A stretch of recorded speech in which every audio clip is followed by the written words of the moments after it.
कभी दुकान से कुछ खरीदने के बाद घर वापस लौटते हुए ये सवाल आपके जहन में जरूर आया होगा कि यार ये शर्मा जी की दुकान का मालिक अक्सर महीने में कितना कमा लेता होगा। क्योंकि बहुत एफर्ट्स डालता है ये। वर्कर भी रखा हुआ है, इलेक्ट्रिसिटी का बिल भी आता होगा, फ्रिज भी रखी है, रेफ्रिजरेटर भी है। आखिर कितना कमा लेता होगा वो मिश्रा जी जिनका वहां पे करियाना स्टोर है?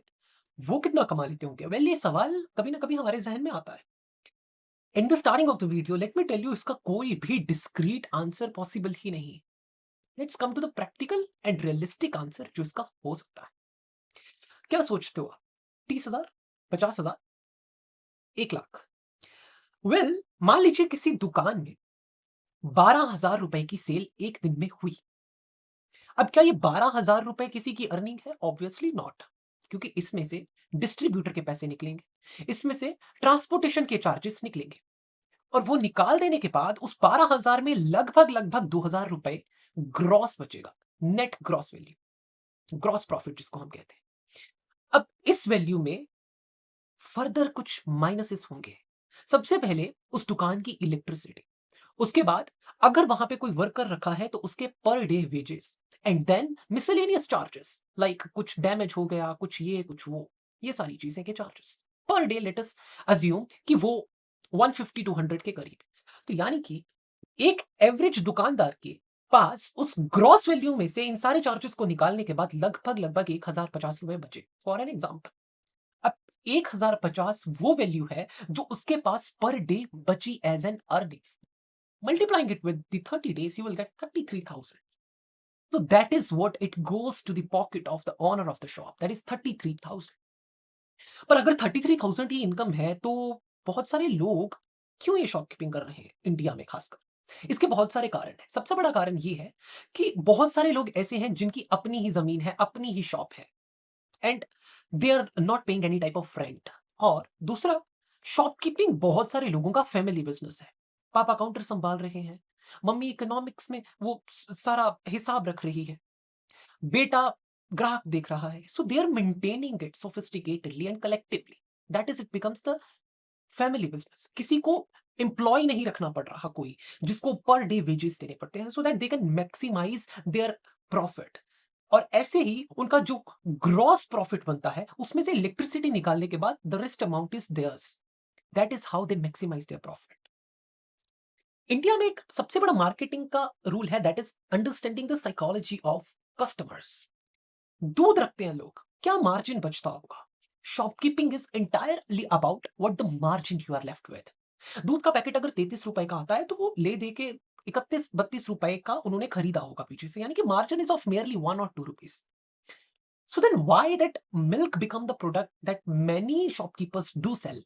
The reason is कि जब कोई कस्टमर दूध खरीदने आता है then psychologically he remembers that bread भी खत्म है, हाँ भाई अंडे भी खत्म है, ये भी लेना है, वो भी लेना है। दैट बिल ऑफ 50 या 33 दैट आई टॉक्ड अबाउट, एक मिल्क का 33 का बिल होना था, वो सडनली 300 350 पहुंच जाता है। It means shopkeeper attracted the customer with so many products that he could buy, and that is why ऐसे प्रोडक्ट्स को कस्टम शॉपकीपर्स बेचते हैं जिनसे कस्टमर्स का बिल थोड़ा बढ़ जाए, एक प्रोडक्ट से दूसरा याद आए और दूसरे से तीसरा।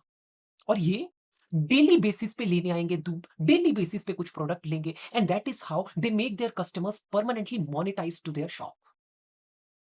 कई बार हमने कुछ शॉपकीपर्स को देखा है, वो किसी प्रोडक्ट को सजेस्ट करते हैं, that recommendation. And why do they recommend? There are some reasons. पहला, कई बार कुछ कंपनीज इनको कुछ बोनस देते हैं, दैट इज फेस्टिव बोनस। कुछ इनके क्वांटिटी इंसेंटिव्स होते हैं, इनका कुछ नहीं जाता।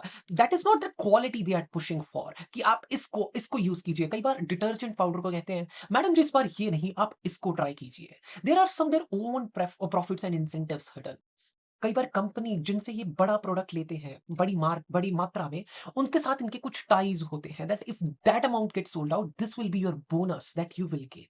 दैट इज वाई ये recommendation is inspired from economics, not from the quality. That is how they also earn. Now let's compare the factors that actually influence the daily sales and all that. अगर एक shop किसी ऐसी जगह में है जहां पे बहुत सारी शॉप्स है नहीं, near the school, near the residential houses and all that, वहां पे डेली कस्टमर्स आएंगे।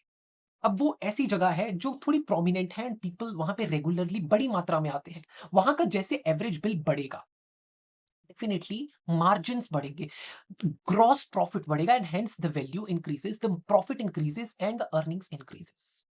अगर एक शॉप में एक पर्टिकुलर अमाउंट ऑफ स्टॉक 6 दिन में बिक रहा है और दूसरी शॉप में वो 60 दिन में बिक रहा है, सो पहली शॉप डेफिनेटली ज्यादा अर्न कर रही है। व्हाई? बिकॉज वो सिमिलर अमाउंट ऑफ स्टॉक को 6 बार निकाल चुका है, जो दूसरी शॉप सिर्फ एक बार निकाल रही है। And that is how the location matters. That is how many factors matters that how people earn in the shopkeeping at India. Multiple factors are there. छोटे छोटे margins बड़ी earnings देके जाते हैं।